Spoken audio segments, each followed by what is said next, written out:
Welcome to short hand विद्यालय। दोस्तों ये डिक्टेशन 140 शब्द प्रति मिनट की है। ठीक है, ये 7 मिनट की डिक्टेशन रहेगी। जो लोग पहली बार विजिट किए हैं तो उनसे रिक्वेस्ट है कि भाई आप लोग सब्सक्राइब कर लीजिए और वीडियो आप दोस्तों अपने दोस्तों तक ज़रूर पहुंचाइए। ठीक है, शेयर कीजिए। और टेलीग्राम में अगर आप जुड़ना चाहते हो तो नीचे डिस्क्रिप्शन में लिंक दिया हुआ है, तो ज़रूर जुड़िएगा। चलिए स्टार्ट करते हैं आज का डिक्टेशन। Ready start. महोदय, मुझे इस बात से बड़ी प्रसन्नता है कि आप लोग जो आदिम जातियों के हित में अपने अपने तरीक़ों से कार्य करने में रत रहे हैं और जिन्हें आदिम जातियों की सेवा करने का प्रयास करने वालों के सामने आने वाली समस्याओं से अब तक काफ़ी परिचय हो गया है।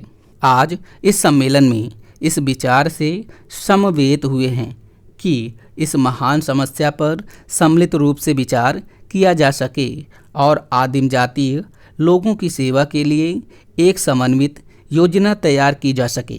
भारत के संविधान ने देश की सरकार का यह अनिवार्य कर्तव्य विहित कर दिया है कि वह इस समस्या पर विशिष्ट ध्यान दे।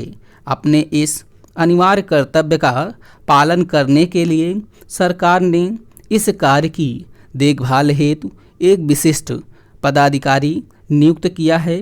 आप सब लोग भी लक्ष्मीदास श्रीकांत को जानते हैं। आदिम जातियों के हितार्थ कार्य करना उनके जीवन का उद्देश्य है और अब तक रहा है, किंतु यह समस्या इतनी उलझी हुई और जटिल है कि इसके लिए अनेक विचारवान व्यक्तियों के सहयोग की आवश्यकता है और इसलिए आज आप यहाँ एकत्रित हुए हैं, जिससे आप इस समस्या के स्वरूप को और अधिक स्पष्ट करने तथा इसको शीघ्र सुलझाने के लिए प्रभावी कार्यक्रम तैयार करने में अपना महत्वपूर्ण अंशदान कर सकें। भारत में अनुसूचित आदिम जातियों के नाम से ज्ञात लोगों की जनसंख्या लगभग 2 करोड़ है। वे समस्त देश में फैले हुए हैं, किंतु उनकी जनसंख्या का बड़ा भाग बिहार, बम्बई, उड़ीसा, मध्य प्रदेश, पश्चिम बंगाल, मध्य भारत, मद्रास और राजस्थान के राज्यों में है। उनसे संबंधित अनेक समस्याएं हैं जिनका सहानुभूतिपूर्ण और समझबूझ से हल करना आवश्यक है।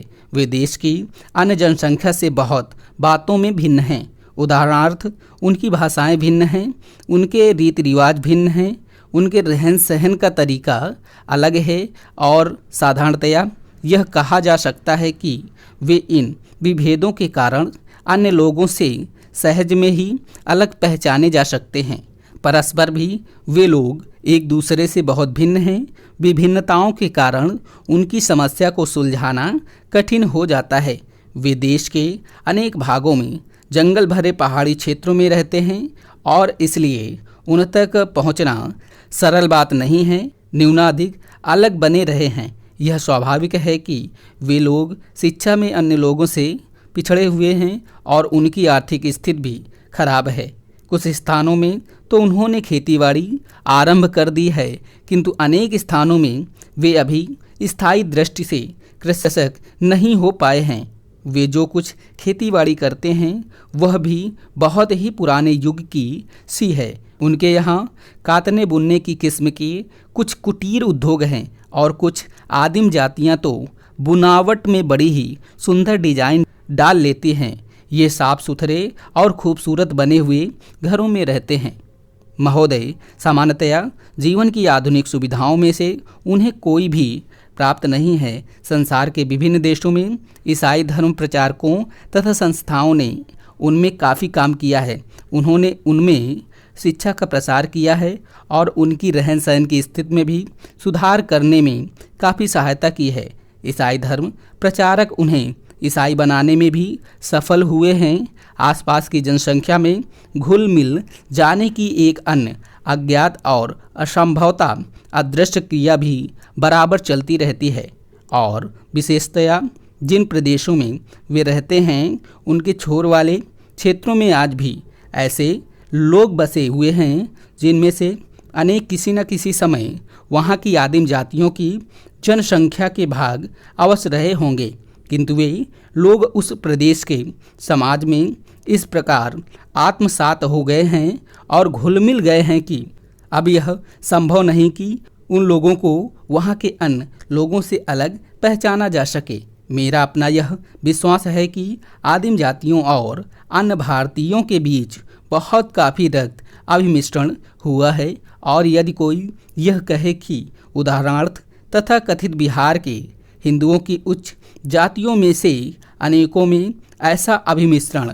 नहीं हुआ है, तो वह सचमुच में ही अनुचित साहस करने का दोषी होगा। ऐसे लोगों का अभाव नहीं है जो अपने स्वार्थ के लिए इन लोगों के शिक्षा में पिछड़े होने के कारण इनका शोषण करने में रुकते नहीं। अतः हमें जिस समस्या को बड़े पैमाने पर हल करना है वह यही है कि हम ऐसी सुविधाएं पैदा करें जिनसे ये आदिम जातियां शिक्षा और आर्थिक विकास के क्षेत्र में अन्य लोगों के स्तर पर आने में समर्थ हो सकें। प्रश्न यह उठता है कि हम उनके लिए किस प्रकार की उन्नति और प्रगति चाहते हैं। क्या यह वांछनीय नहीं है कि उन्हें ऐसी सुविधाएं प्रदान की जाएं जिनसे वे अपनी रीति रिवाजों, रहन सहन और संस्कृति को बनाए रखकर भी अपना आर्थिक और अन्य प्रकार का विकास कर सकें। चाहे जो कोई भी तरीका अपनाया जाए, एक बात तो मान ही लेनी है और हर हाल में उस पर चलना है। वह यह है कि धर्म, भाषा, रहन सहन अथवा रीति रिवाजों की दृष्टि से उन पर किसी चीज़ को लादने का विचार या अभिप्राय ना तो हो सकता है और न होना ही चाहिए। यह बात बिल्कुल न्याय संगत नहीं हो सकती है कि हम उनकी इच्छा के विरुद्ध कुछ भी उन पर लादें। मेरा अपना विचार है कि हमें उनकी शिक्षा और उनके आर्थिक जीवन में साधारण दृष्टि से सुधार के लिए उन्हें सुविधाएं प्रदान करनी चाहिए, और यह बात उन पर छोड़ दी जाए कि वे अपने चारों ओर के समाज से घुल मिल जाना चाहते हैं अथवा अपना अस्तित्व बनाए रखना चाहते हैं। अपने यहाँ की रहन सहन की विभिन्नताओं के कारण भारत में आदिम जातियों के लिए इस बात के लिए पर्याप्त अवसर है। स्टॉप।